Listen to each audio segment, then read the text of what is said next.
Welcome back to Where You Live with Gene and Tony. And it's great to have you with us.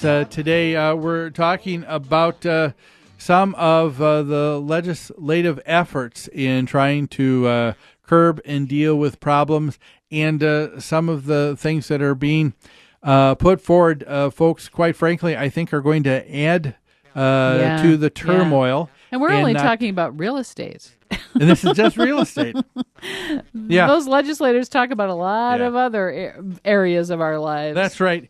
We were talking about in the last few sessions about what happened with a bill in the Minnesota legislature. Proposed this week. And so let's say that plays out, and you have these properties now, Tony, that end up becoming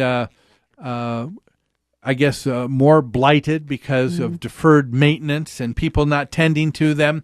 And now they finally get on the market. What's going to happen to them? Well, probably some of the things that the city of Houston is dealing with. And so that's our next story here from the Houston Chronicle. It says a fight to stop neighborhood decay turns into the city's problem and the city's domain. So we've got a situation created maybe because of a 2-year moratorium and other things. But it says, here's what happened in Houston with a property called the Candlelight Trails Condominium. It's a 240-unit condo association. And people in Houston aren't any different than here in Minnesota in seeing that real estate bubble pop, and seeing foreclosures, and losing jobs, and being in a world of hurt. And out of this 240-unit property, there were fewer and fewer people living there because things were being foreclosed. The last inhabitants were asked to leave were forced to leave by the city in 2007 because of building code violations. Yes. So no one has occupied the 240-unit property since 2007. Well, I think a number of people still were living there. I think at the time, and that was part of the difficulty here. It said the city inspectors, just to give you an idea of what we're talking about, Candlelight Trails had what city inspectors found were exposed wiring, broken windows, faulty sprinkler systems. Most units were abandoned, not all. You still had people there. There were squatters, people who had moved in. They were harassing and burglarizing the last legal residents who were still living there.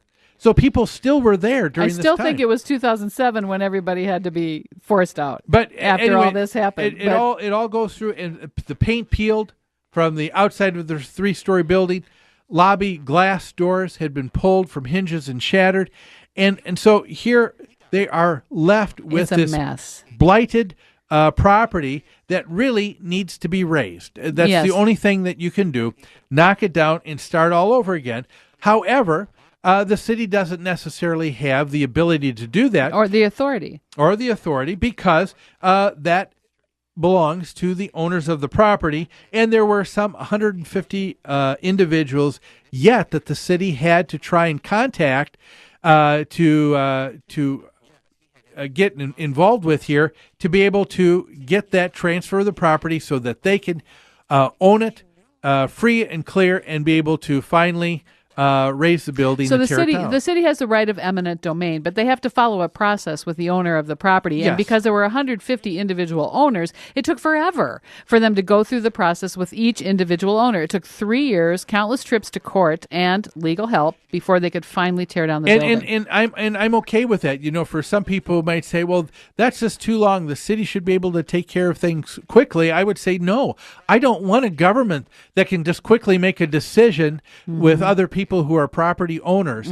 I think the fact that this article says that the government had been hamstrung to one extent legally, I think that's a good thing. I think it ought to be difficult for the government where we live in to be able to make those kinds of sweeping changes. It should be difficult for the government to usurp our rights. That's right. It should be difficult. And the reason why is because those rights are ours as individuals. That's right. And those are ones that we give and bestow in a limited way to government. That's right. And our government, our state government, our federal government is a limited government, not an unlimited one. That's right. However, they did change the law in Houston to allow cities to step in quicker and tear down these buildings, Yes. these properties quicker. And what do you think about this? I mean, I don't blame the city for wanting to get rid of something like this with this kind of description.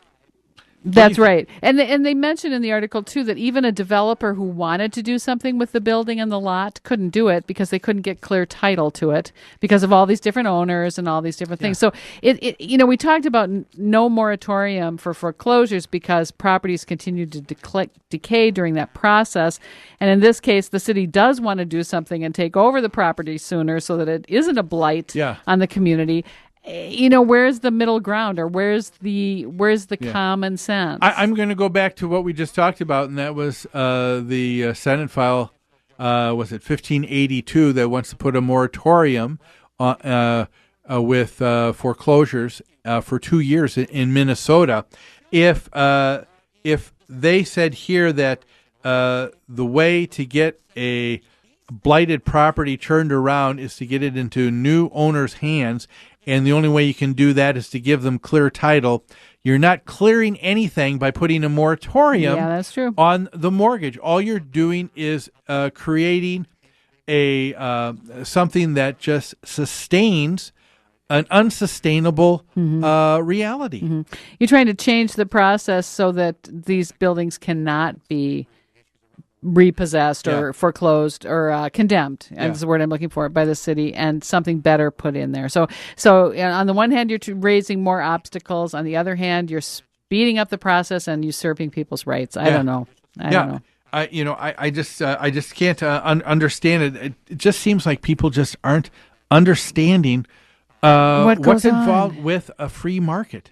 I know. I've heard you say this before. It falls back on so many of us in our day-to-day lives just want someone else to take care of the problems.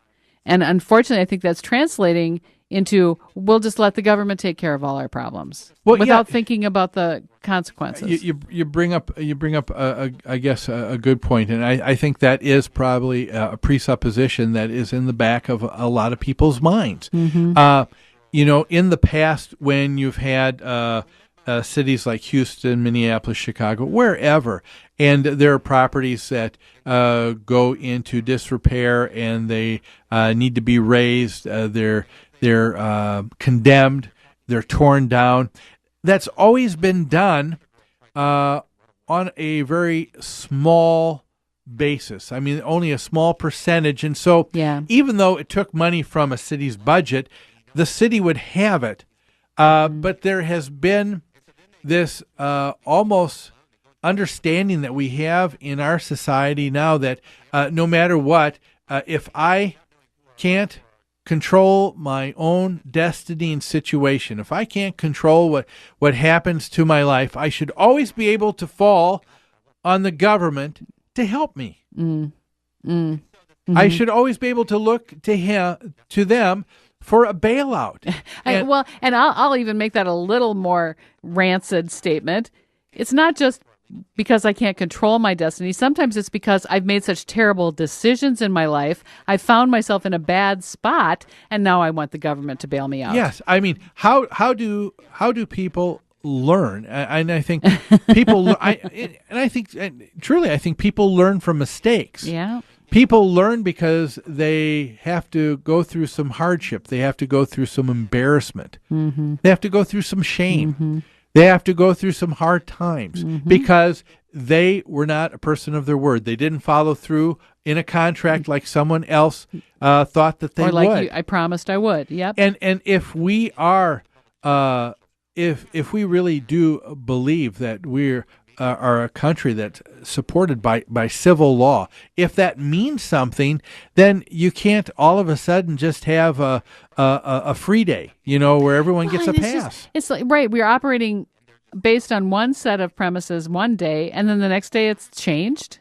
by the legislation. All of a sudden, all rules are off, and off we go again. And so here we have a clear example in Houston, I think, where you're seeing what those results are. And they're saying we're having This is after the 2-year moratorium. This is after that period of time where things actually have to start moving forward now, and it's hard. You can't clean up the property. You can't give clear title. You can't get it into the hands of someone who's going to do something that everybody will appreciate. Mm-hmm. And so that's something we need to be thinking about. If it took Houston 3 years to contact every owner and assert its eminent domain, with a moratorium, it would have taken him 5 years. Yeah, right? To do all that. I guess that would have. Yeah.